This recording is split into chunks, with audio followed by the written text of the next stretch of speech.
Let's go to Abuja for a moment. And let me quickly ask Chioma Ogoibu, you have, and some of your colleagues have started a campaign about the issues of voter registration. INEC is here, interestingly, and we have members of political parties here who can tell us what exactly they are also experiencing. But tell us, what are people saying about these issues of PVC and voter registration that you know?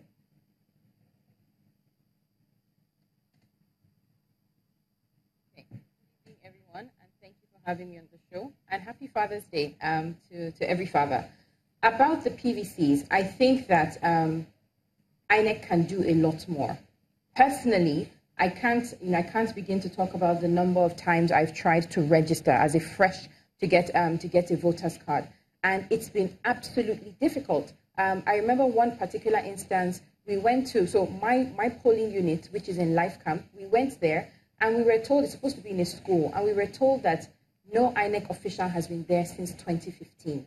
And in 2015, I monitored elections, so I went there, and there, it was a polling unit.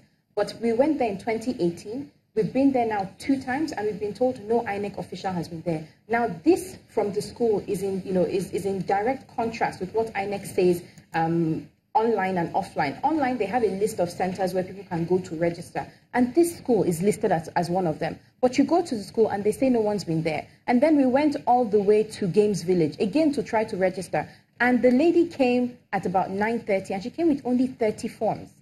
There were hundreds of people waiting. She came with only 30 forms. And after she gave out the 30 forms for fresh registration, she said, everybody go and come back. Now, this was about 10:30, 11 o'clock. And so when I hear comments like Mr. Ajijiola saying things like citizens need to sacrifice, people have jobs. Right? You cannot sacrifice at the expense of the thing that puts food on your table.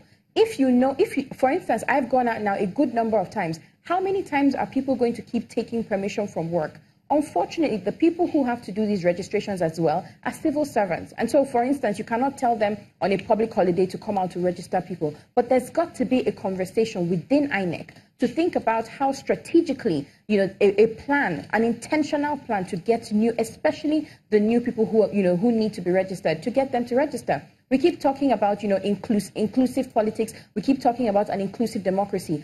Politics, and elections are a big part of this democracy. And if people cannot exercise, their right to vote, to cast their votes for the people that they're interested in, then what are we talking about? So from my point of view, and from the conversations we've been having across, a number of groups in Abuja, especially amongst youth groups, INEC can do a whole lot more. We do appreciate that a ton of people have been registered, but there's a whole lot more that can be done to ensure that a critical mass is not left out of the 2019 elections.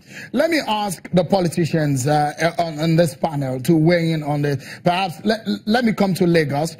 And you're a member of the PDP. Yeah. Mr. Okolubo, you've registered, I guess. Of course, certainly. Have you experienced any major problem in the issues of PVC and the CVR that is ongoing? The funny thing about it is that I like the fact that he corrected himself to say that the South had the highest number of PVCs. You see, for example, in my state, Delta, where I come from, my government is very particular about registration.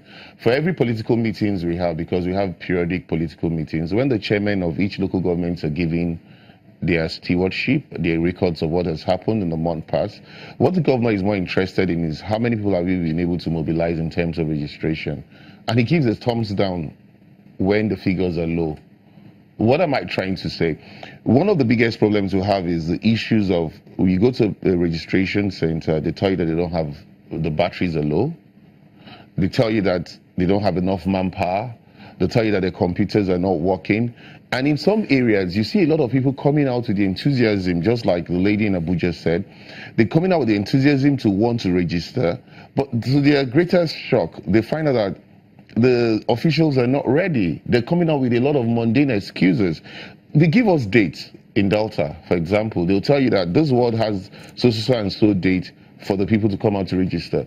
We carry out a campaign because like I said, my governor is very particular about it. I'm not just saying this is practical.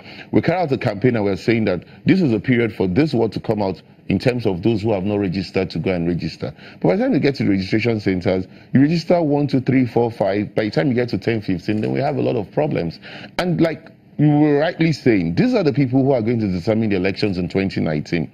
If INEC cannot put their acts together, they will have a case of having incident forms again, which is what we are trying to say, that we don't want any incident forms in 2019. Let the people register and collect their PVCs.